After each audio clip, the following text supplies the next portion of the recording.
Saudações amigos que curtem as mídias Infomagé. Hoje eu tenho o prazer e a honra de vir entrevistar não, bater um papo com o meu amigo deputado federal Zé Augusto Nalim. Zé, primeira pergunta. Você assumiu dia 2 de janeiro no lugar do nosso presidente da República. Quanto tempo você vai ficar nesse mandato e o que você vai conseguir trazer para a Magé nesse período? Bom, Américo, primeiramente eu quero agradecer a sua solicitação desse bate-papo e nós, estamos encerrando um ciclo que se iniciou lá em 2014 com a minha primeira candidatura a deputado federal e que naquele momento, naquela época, nós priorizamos Magé e Guapimirim, onde nós fizemos a nossa campanha. E naquele momento, em Magé, nós tivemos aqui 23% dos votos de Magé. E não foi suficiente para a gente se eleger. Ficamos na 5ª suplência dentro da coligação. E jamais poderia imaginar que fosse ocupar uma vaga lá no Planalto. Mas coisas começaram a acontecer, foi onde começou a grande transformação, que teve um período, o Brasil teve um período de ascensão. 2014 ele começou a declinar a economia, 2015 com a reeleição da Dilma, começou a aparecer o que está o cenário atual. Então, em 2015, com aquele de outubro de 2015, onde começou o processo de impeachment da presidente, e eu fui, entra, sai deputado para fazer... De 8 vezes, né, deputado? Entra e sai 8. Mas naquele momento, em outubro, mais precisamente no início de outubro de 2015, eu fui chamado para ocupar um gabinete lá em Brasília, no lugar do Celso Pancera, que ele foi ministro da Ciência e Tecnologia. E chegando lá, um dos primeiros atos, primeiro, ficar deslumbrado com aquela casa. Diferença, né? E aí, a primeira coisa que aconteceu, foi externo, foi o caso do pedágio aqui em Magé, que estavam se falando no pedágio, que para fechar ali aquele contorno, e imediatamente eu procurei, sabendo disso, eu procurei o ministro do transporte, cheguei até o diretor do DENIT e para saber a situação. Então, fizemos um pedido para que o fechamento não acontecesse naquele prazo, fosse dado um prazo de 30 dias para que as pessoas pudessem, para a gente poder se inteirar do assunto. Mas nós não tivemos êxito, então mandou cumprir a ordem, cumprir a lei, mas aí nós começamos a procurar conhecer o como que chegou até aqui, porque tudo tem o início, meio, fim. Então nós brasileiros, nós falamos muitas vezes, a gente não sabe Então eu fui procurar saber como o pedágio chegou em Magé, como foi feito o contrato, até quando. Então, para poder ver se tinha alguma coisa. E chegamos a uma conclusão, descobrindo que foi feito lá em 1996, é o primeiro pedágio do Brasil, então E o mais caro, né? O mais caro é o mais caro do Brasil. Mas acontece o seguinte, como naquela época não tinha regras claras, né? Correu frutos, ficou assim. Sendo que o que se tinha eram 3 praças de pedágio, uma onde está, a outra em Guapi, ali depois de Guapi, e a outra lá em Além Paraíba. Isso seria. Então, o que aconteceu? Aí a gente vai contar a história. Eu só me permita, tá, contar, pode ser longa, mas é para mostrar, porque isso talvez amanhã sirva de ajuda para que outros também possam resolver o problema enfrentando e conhecendo. Porque às vezes a gente deixa de resolver por falta de conhecimento, e a maior parte é por falta de conhecimento. Então, normalmente quem sai nunca passa o que está acontecendo para quem entra. Lógico. Isso aí é certo. Isso é o que dizem, mas eu estou contando isso para ajudar quem vai entrar, logicamente, porque melhorando a cidade, para melhorar a cidade é melhorar o conhecimento das pessoas que vivem nessa cidade. Então, era para ter pedágio lá em cima e tal. Foi construído o pedágio Magé, foi construído o pedágio lá em Paraíba. O outro seria instalado ao longo do tempo. Só que Teresópolis, Além Paraíba, houve um movimento e lá tinha um deputado estadual e que abraçou aquilo e começou a brigar, porque dizendo que lá atrapalharia a produção, tal, não sei, agrícola, que tem toda a sua racionalidade, porque a parte lá de Teresópolis é agrícola, né? E vem para o mercado aqui do Rio de Janeiro. Então, com esse movimento, eles, para tirar a praça de pedágio, claro, podemos tirar, desde que a gente faça a compensação aqui em Magé.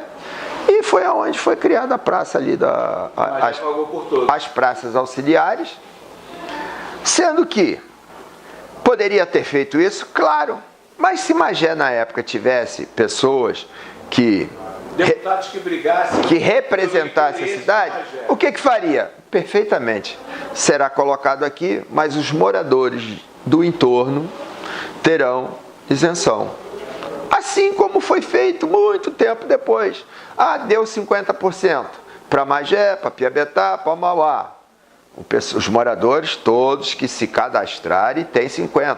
Mas isso era para ter sido feito lá atrás, mas não foi feito. E os moradores do entorno não pode ter seu ida e vinda restringido. Então, os moradores do entorno, aí tem as normas, emplacado na cidade e tal, cadastrado tem livre acesso. Como hoje o pessoal ali do pedágio ali, que é aquele bairro ali, qual é o nome dele? Do lado do pedágio? Parque Estrela? Parque Estrela. Parque Estrela. Parque Estrela, aquela região ali. Uma ressalva, deputado. Isso aí só é válido para pessoa física. Pessoa jurídica, o carro emplacado em Magé, a empresa também paga, não tem desconto de pedágio. Também já está errado. Bom, aí certo ou errado, mas o acordo depois foi feito assim. Então a empresa não tem esse que deveria no início, se fosse negociado, se fosse conversado e se tivéssemos, né? E esse não é um fator que faz com que as empresas não venham para Magé? Olha só. Pedágio muito caro. Eu não vou entrar. Sem ter benefício. Eu não vou entrar nesse mérito. Eu só vou me ater na minha trajetória, porque se a gente entrar nisso, então o que foi feito? Então os moradores eles têm isenção para trafegar, mas muitos reclamam porque a placa não é de Magé. E aí eu vou dar uma informação. O IPVA, quando a gente paga, uma parte fica para o estado do Rio e a outra parte vem para o município. Então, na época, quem fez pensou direitinho, eu até concordo. Então, se o carro está emplacado, aliás, você, magiense, que tem o carro aqui e emplaca fora, você está ajudando, tirando dinheiro de Magé. Só para informação, né? Daí está correto. Só para informação. Então, e nisso, nós fizemos uma PL para que, ali não era para Magé, porque Magé já está aí colocado, mas para que uma outra cidade não sofresse a mesma coisa. para que isso não pudesse ser feito em outra cidade, 2, 3, 4, 5 praças de pedágio, como nós temos. Aí eu saí, voltei para casa, né? E aquilo foi para a sessão para a comissão de transporte, onde foi banida, foi engavetada. Já não existe mais essa PL. Lógico, não tem ninguém para defender, a coisa vai fluindo. Mas isso aí depois eu fui perceber que outras coisas foram acontecendo. Quando eu voltei novamente em 2017, aí no lugar do ministro, outro ministro, fui para o gabinete do Leonardo Pisciani, e aí começamos e vendo que aí entrou lá no Congresso uma PL, projeto de lei para a reforma dos pedágios de todo o Brasil. Por quê? Quando foi feito os outros, começaram a atrasar, não cumpriram, então deram um prazo, mas aí, logicamente, a gente estando lá, claro que não fui eu sozinho, mas eu fui ao líder nosso e falei assim, peraí, Magé não pode entrar nesse negócio, porque Magé foi o primeiro, vamos... Então aí o relator lá, bom, todo pedágio, o contrato, antes de 2000 não entra nessa automático renovado. Então vai ser licitado novamente. Então, o que eu posso garantir para vocês... Mas essa licitação, deputado, Magé tem que ter apoio de um federal de estadual, só de um estadual, só de um federal? O que pesa nesse momento dessa licitação? Bom, eu acho que agora, na época da licitação, para poder colocar o pedágio, a população, não é só o deputado, não é só... É a população participar. É a população... Tem audiências públicas. A população participar nas audiências públicas, para onde vai ser o pedágio, se vai ser aqui, vai ser ali, quais as condições pré-estabelecido, porque o que não foi feito lá atrás. Correto. Então, isso vai ser janeiro de 2021, termina o contrato do pedágio. Será licitado novamente. Mas vai ser antes dessa data. Eu acredito. Em 2021, no caso 2020, já seria um ano. Olha só. Para já começar a se levantar isso, para não pegar a população de Magé com calça riada. Né? Na minha visão, deve ser antes, porque ele não pode ficar ali ou pode ser transferido para outro lugar, porque terá que ser dividido, fracionado conforme era antigamente e conforme é hoje. É hoje. Inicial, que seria fracionado, seria assim. Fracionado. Então a população precisa ficar atento na época, porque aí hoje ali é 19, se fosse dividido em 3, era 6, era dividido por 3. Só que na época a população de Teresópolis chiou, teve um deputado estadual que defendeu a causa, que buscou. Aqui ninguém... Mas já ninguém se interessou. Para lá, então, tá aí. Então, aconteceu. Então, a questão do pedágio, fecho aqui, tá? Então, foi uma das coisas que eu, assim... Foi um legado que o senhor brigou e deixou, já está passando já a solução do problema. Alguém me perguntou um dia, pô, você plantou uma sementinha? Eu não plantei nada. Eu apenas reguei. A semente foi plantada lá atrás... Nós lá regamos e adubamos para quê? Agora, a colheita vai ser lá na frente. Agora, a responsabilidade dessa colheita não é só minha, é nossa. Lógico. Então, nesse caso do pedágio, é o meu ciclo nesse pedágio, eu estou fechando aqui, por isso eu agradeço a sua pergunta. Agora me pergunta, quanto tempo o senhor vai ficar em Brasília e o que o senhor vai conseguir fazer por Magé nesse período? A pergunta aqui, o que eu vou fazer por Magé? Eu vou continuar trabalhando, como eu sempre disse, que quando eu entrei na política... Quanto tempo você fica agora? Eu entrei no dia 2, no dia 1º e vou sair no dia 1º. Eu vou ficar 30 dias. Mas agora... Tá, agora deixa eu te perguntar, nesse curto período, você já teve com um presidente? Porque antes de ser presidente era deputado federal e pelo que eu sei, você tinha um bom relacionamento com ele. Enquanto ele é deputado federal, nós tivemos três encontros. Um foi no aeroporto, ficamos lá batendo papo. O outro foi numa homenagem lá da Igreja Maranata, lá no Senado, no qual eu fiquei ao lado dele lá e tivemos a oportunidade de ficar conversando durante muito tempo. E uma outra vez foi lá dentro no plenário, enquanto estava... Ele até gravou um vídeo. Não começava, e aí ele gravou um vídeo, mandando um abraço aqui para Natália, e eu disse que a jornada dele seria difícil, mas alguém tinha que fazer, então a gente... só que o meu partido era, quando lá no final já estava no DEM, o meu partido era o DEM, mas que desejava boa sorte e sucesso para ele. Mas o nosso relacionamento não foi assim, amistoso e... E o senhor não consegue, estando lá em Brasília, perto dele, marcar uma audiência e conversar com ele, levar todas as demandas, gravar um vídeo, fazer alguma coisa aqui, tá aqui, ó, tô saindo, mas passei presidente. Não é viável chegar a fazer isso? Olha, isso é a pergunta, é o desejo, assim, é sonho, é desejo. Eu vou fazer isso, já fiz, já...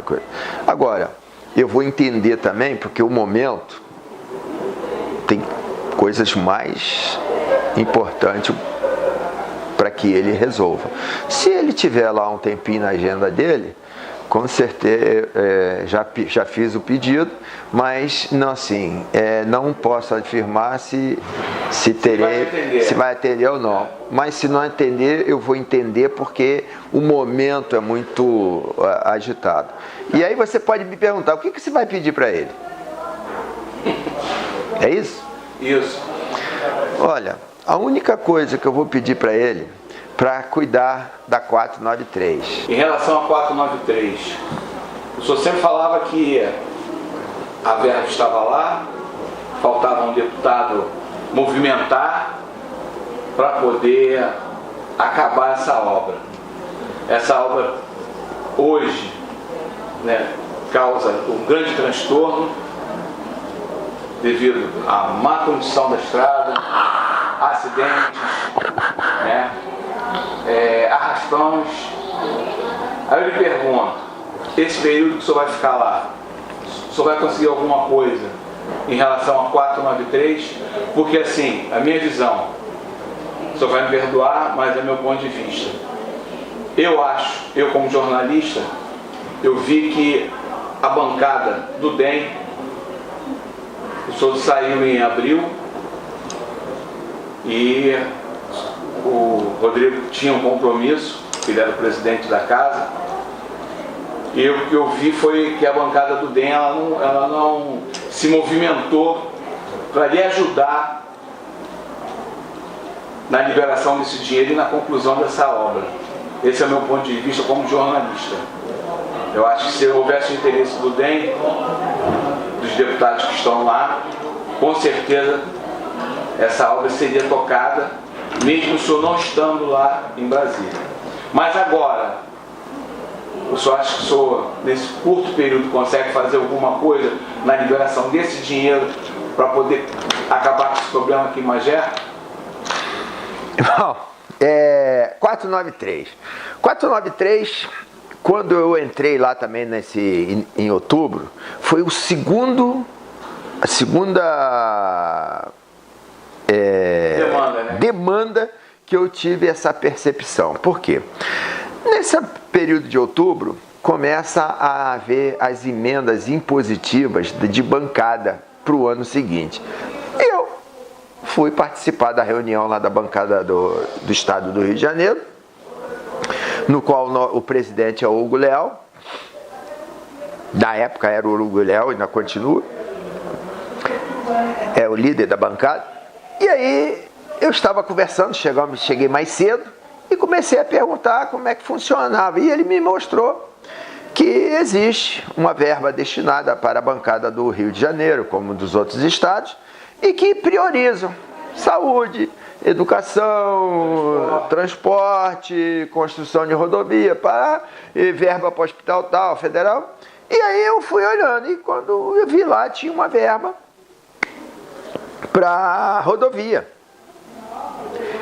E eu olhei e falei assim, poxa, 493. Aí ele falou assim, ó, pleiteia, você pode... E naquele momento, ele, quando deu essa autorização, eu conseguiu que reiniciasse? Não. Primeiro eu descobri que tinha uma verba que possibilitava ser direcionada, porque em 2015, quando nós entramos, a 493 estava parada. Lembro. E aí eu imediatamente fui lá no líder, lá do meu partido, pedi que me marcasse com o presidente na época do DENIT, e ele me cedeu gentilmente o chefe do gabinete e que me acompanhou até lá, e onde eu tive a oportunidade de falar lá com o presidente da época que a 493 precisava ser retomada e que tinha uma emenda de bancada e eu estava em nome da bancada pedindo pleiteando esse direito. E aí ele falou assim, por que você... mas você é um deputado suplente, isso é verba de bancada. Eu falei, olha, mas aqui está aqui autorizado, ele está me acompanhando, me perdoe o nome do senhor, que eu não lembro, e que estava lá, que era o chefe de gabinete na época. Eu falei assim, ele aqui está representando lá o líder da bancada do Rio de Janeiro, e nós estamos pleiteando. Aí do lado estava o Walter Casimiro, que era na época trabalhava lá, e que posteriormente ocupou a presidência do DENIT, do Ministério do Transporte, agora no governo do Temer, e disse assim, pô, deputado, gostei, se essa verba sair, eu vou gravar uma fita para você dizendo. Aí eu falei, pô, não acredito. Aí tal, passou, isso foi no dia 15 de outubro, logo depois do pedágio, da minha fala do pedágio. Então, passou o tempo, nesse período eu entrei e saí, umas 2 vezes, depois em janeiro eu voltei novamente, e em abril é o mês, outubro, novembro é o mês que fazem a liberação das verbas, para o ano seguinte, e abril é normalmente a época que a verba é liberada. E no dia, me parece no dia 8 de abril, se não me engano, que tem um vídeo gravado, eu fui chamado lá no Ministério e o Walter Casimiro gravou lá o vídeo e dizendo que a verba estava disponível e que as obras seriam reiniciadas. Eu fiquei lá ouvindo, nem falei nada, porque eu fiquei assim tão feliz, não por mim, mas pelo nosso município, pelo nosso estado, porque essa obra é importante para Magé, Guapi e Itaboraí. Afeta diretamente, mas hoje a gente percebe que ela é importante para todo, para o estado inteiro, Caxias, e para o Brasil. E nesse momento que tudo estava aquela confusão, a Dilma já tinha,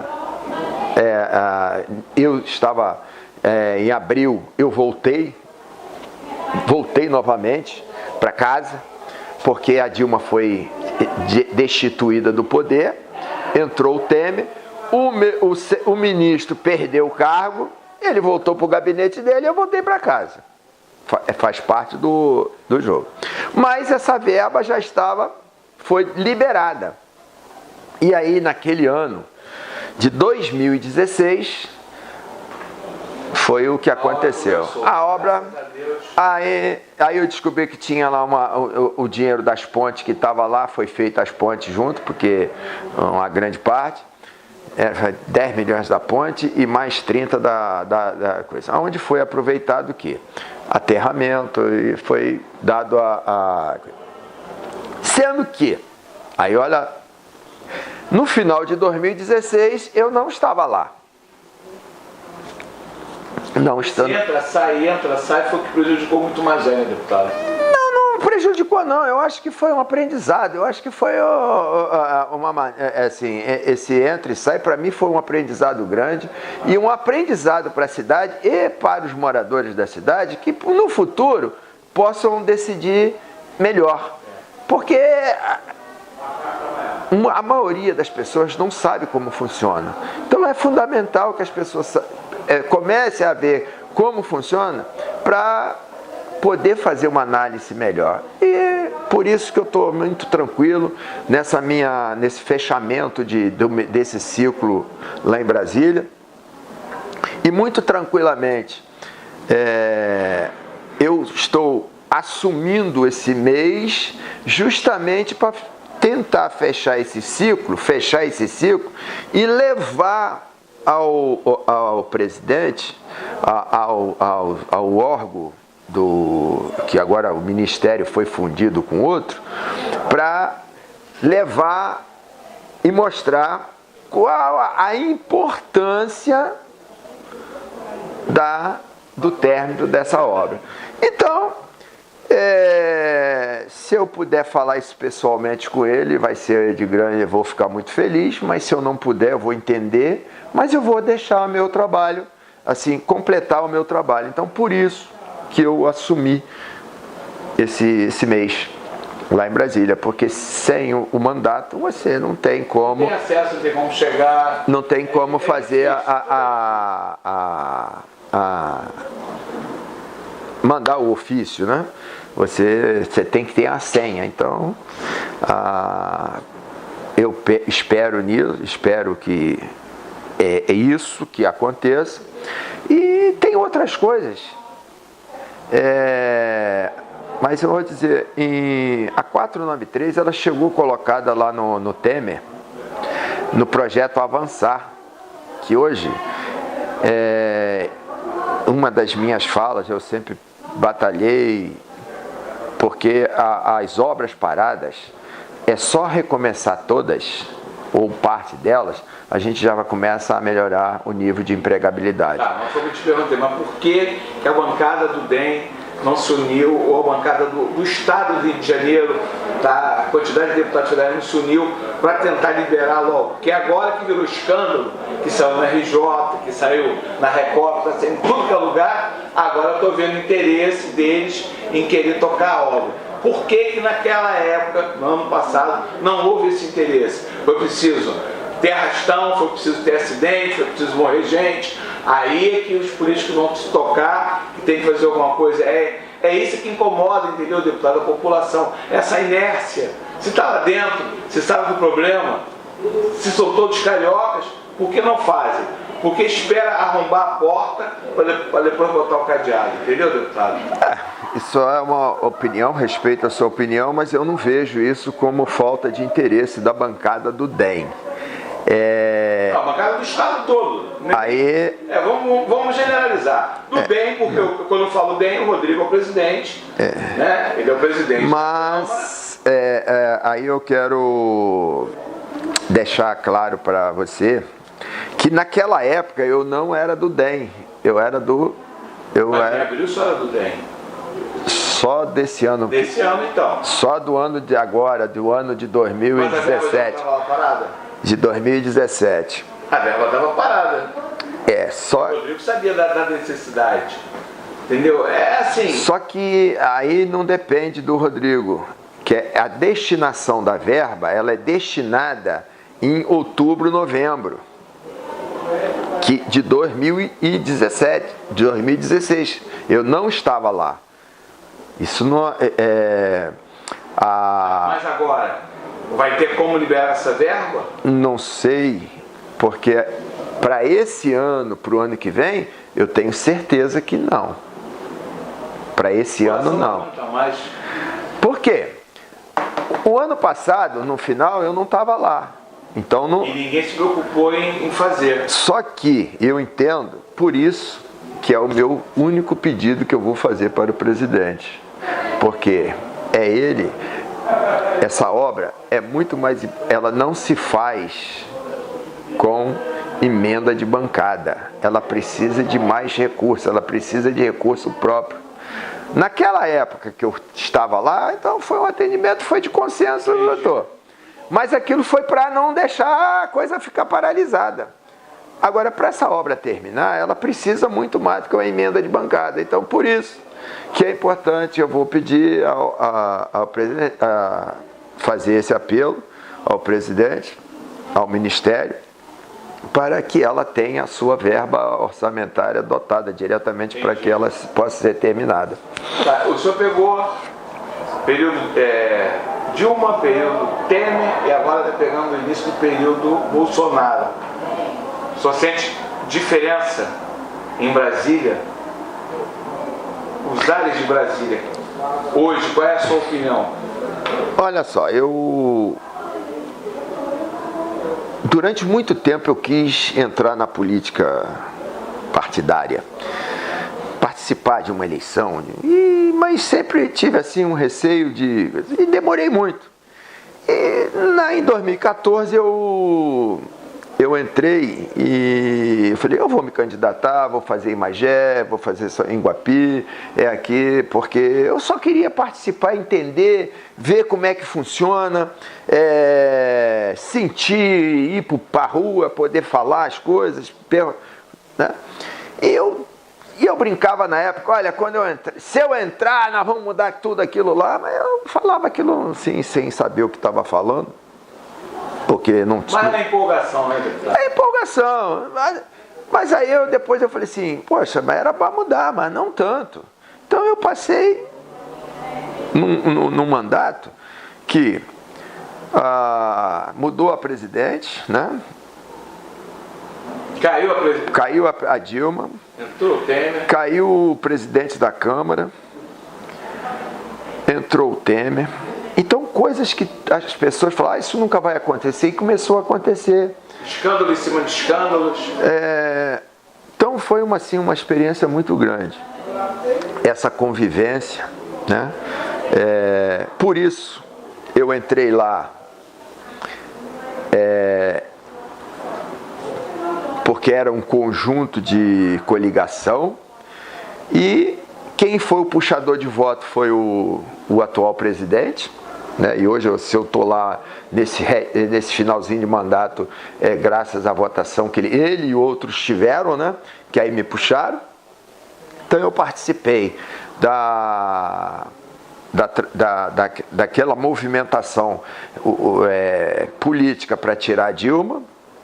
Não participei da votação, porque eu me afastei para o ministro vir, o Leonardo voltar e votar a favor da Dilma, porque eu, particularmente, eu defendo a instituição. Se eu fosse votar, eu votaria para que a Dilma não saísse, para não criar que quem tinha que tirar a Dilma, eu acho que é o povo que colocou ela. E se ela fez alguma coisa errada, ela resolva com a justiça. E eu tive a oportunidade de manter essa linha na época do Temer, para afastamento do Temer. E eu disse claramente, quero o que todo mundo quer, que ele seja investigado. Mas no período após, por quê? Após não. Porque quem tem que julgar o Temer politicamente é o povo. Judicialmente o Poder Judiciário. Então agora o Temer saiu, porque eu via nisso que dava estabilidade, tá? Para que as coisas pudessem acontecer e o povo pudesse escolher, fazer a sua escolha com consciência. Porque senão ia ficar tudo embolado. Então eu estou tranquilo por isso. Muita gente depois na minha campanha, pô, você votou no Temer, não voto mais em você. Eu era do partido de coligação, com tranquilidade. Hoje, votaria do mesmo jeito, que se não mudar a Constituição, hoje, se eu tivesse lá, o meu voto seria mesmo, tem que preservar a instituição. Concordo. Então foi esse, até justificando aqui esse voto, né? Mas é uma retrospectiva que a gente está fazendo, fechando esse ciclo, porque se eu sou do partido, eu tenho que trabalhar de acordo com os meus pais. E vou dizer uma coisa para você aqui, quero fazer uma ressalva. Eu não conhecia o Rodrigo Maia, você citou ele lá atrás. Eu quero fazer uma ressalva aqui a Rodrigo Maia. Eu não conhecia, passei a conhecer o Rodrigo Maia quando ele é presidente da Câmara, e foi ali que eu passei a admirar e respeitar a postura dele dentro da instituição, porque ele não pensou nele, na minha visão, ele pensou no Brasil, porque se ele poderia ser o presidente do Brasil naquele momento, era só afastar o Temer. É verdade. Mas ele se portou, assim, na minha visão, de acordo com a minha visão, ele se portou muito bem, e isso influenciou o meu voto para manter a instituição. Então hoje, se eu tivesse sido reeleito, certamente eu reconduziria o Maia à presidência da Câmara, porque ele, naquele momento, lá atrás, ele se portou como um grande líder, de visão, não de imediata, mas pensando lá na frente, no futuro. Então, aqui o meu respeito que eu tenho por Rodrigo Maia, a gente não tem assim muita... Não tem intimidade, mas... mas o respeito como... Tá, e Brasília hoje com o Bolsonaro, o que você vê? Está muito diferente? Olha só, o que aconteceu com isso? Aconteceu a polarização. Esquerda, direita. Centro não tem, né, deputado? Muito difícil agora, né? Ou o cara de esquerda ou o cara de direita. Aí é que está o nosso grande perigo. É o radicalismo. É os opostos. Então é fundamental que haja alguém que faça esse meio de campo, que faça a ligação, que tem muita coisa da esquerda boa, tem muita coisa da direita boa. Agora, quando eu digo eu sou direita, eu sou esquerda, a gente começa a não ver o que tem. E aí as coisas podem não acontecer. Então, eu acho que o país tem uma grande chance de crescer, mas para isso vai ter que fazer as mudanças, né? Que a direita, o Bolsonaro preservando família, respeito na escola, todos os lugares. Então eu acredito que nós vamos ter aí um futuro bom, mas desde que haja choques, compreensão, porque está muito brigado. Está todo mundo magoado. Agora, deixa eu perguntar, deputado, sobre suas pretensões políticas daqui para frente. Encerra o ciclo, está pensando, vai apoiar alguém aqui para prefeito de Magé? É isso que a população quer saber. Bom, eu, na minha... Vice-prefeito você não vem, né? Na última fala da minha campanha, eu disse, e repito aqui, que o meu ciclo, eu era deputado suplente do estado do Rio de Janeiro. E gostaria e faria tudo que estivesse ao meu alcance para ajudar a administração aqui de Magé. Continuo com este mesmo propósito. E o mandato de deputado federal vai acabar dia 2. Foram outros eleitos, eu fiquei, não consegui me reeleger. Hoje, mas o mandato de prefeito só termina, prefeito, né? 2020. É ano que vem já, passa tão rápido. 2020.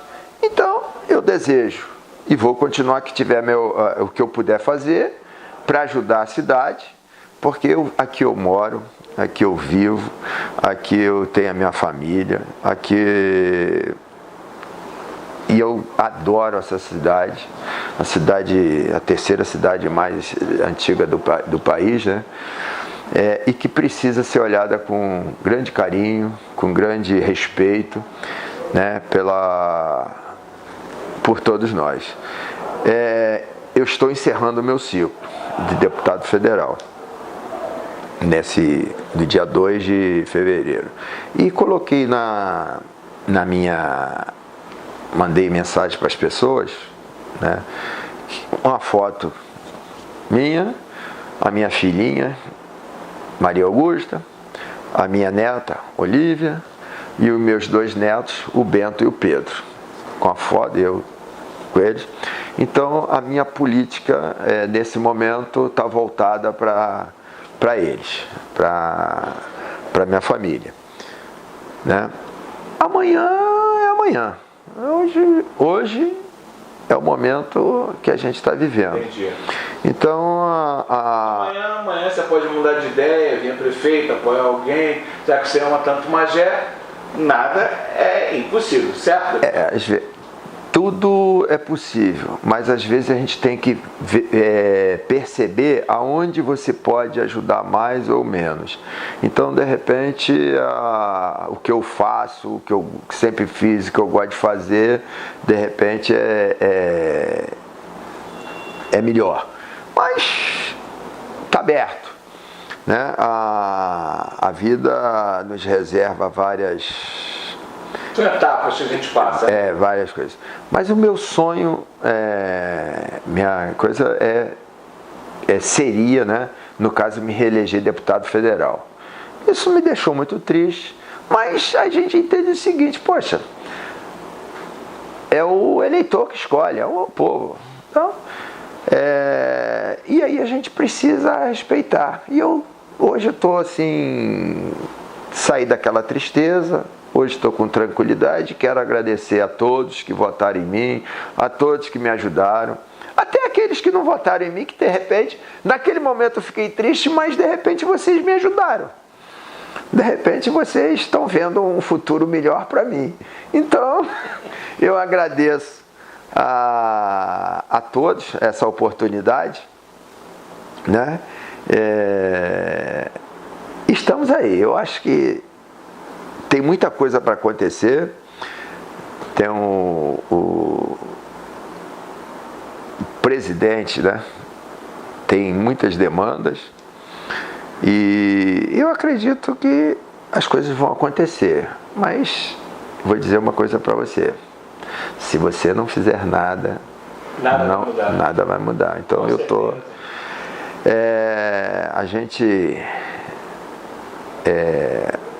eu estou muito esperançoso e estou muito feliz pela oportunidade que me deram de andar na rua, pelo apoio que eu tive dos vereadores, da população, do prefeito.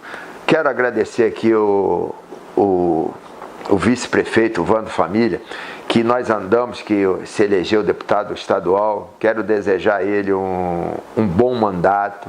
Já conversamos e o que ele depender, que eu puder ajudar, eu vou ajudar, porque o que acontece? Se as coisas, a gente conseguir as coisas pra gente, pra Magé, é melhor a gente comemorar coisas boas, e para parar com esse negócio de desejar não fez nada, e o que adianta? Quem não faz nada, todo mundo perde, né? Todo mundo fez. Eu assim, acompanho o senhor há 3 anos. É muito difícil o ser humano a gente conseguir entender a cabeça do ser humano. Mas esses 3 anos que eu te acompanho, eu sempre vi você uma pessoa interessada, dedicada, né? Sempre falou a verdade e sempre andou no meio do povo. Sempre teve a humildade para você ser deputado, tanto fez, tanto faz. Isso não mudou o modo como você trata as pessoas, e eu acho que isso aí é o que vale, deputado. Por isso que você, todo mundo gosta, é o famoso Zé, brinca com todo mundo. E eu te agradeço, né, esses anos que a gente trabalhou junto, e espero que o Papai do Céu, né, o grande arquiteto do universo, ilumine a sua mente, porque ainda vai precisar muito de você. Deputado, agora eu queria ouvir suas considerações finais. Bom, eu acho que não tem considerações finais. Vai ter uma consideração desse ciclo. É uma até breve. É esse ciclo que está se encerrando e um novo ciclo está se abrindo. Tá? Eu voltando para casa, tranquilo, desejando boa sorte a todos que foram eleitos, sucesso, agradeço a oportunidade e a gente está por aí, eu estou na rua. O meu zap, o meu número continua o mesmo. Continua atendendo a todo mundo como você fez? Logicamente, às vezes eu tenho o hábito de sempre responder, tanto a ligação quanto o zap, né? Às vezes demora um pouquinho, né? Mas eu sempre respondo. Se quiserem anotar, posso dar o meu nome? 998210179. Então é zap, quem quiser. O operador é vivo? É vivo? É vivo. Manda lá o marketing, né, para fazer o merchandising. E quero dizer para você que agradeço de coração essa oportunidade da experiência da campanha de 2014, entra e sai desse período, e essa campanha de 2018, que foi totalmente diferente daquela outra, mas que foi assim de grande aprendizado. Logicamente, gostaria muito de ter sido eleito, mas não fui. Mas Papai do Céu sabe. Novamente. Então eu quero deixar um abraço para todos. Muito obrigado a você, Américo, tá? Pela sua disponibilidade e oportunidade que você está me dando. Muito obrigado, e deixo isso também aberto a todas as outras pessoas que quiserem. Pode me procurar ou aqui ou na rua, eu estou aí. Tá? Um beijo no coração de todo mundo e até breve. Obrigado, deputado. Um forte abraço a todos.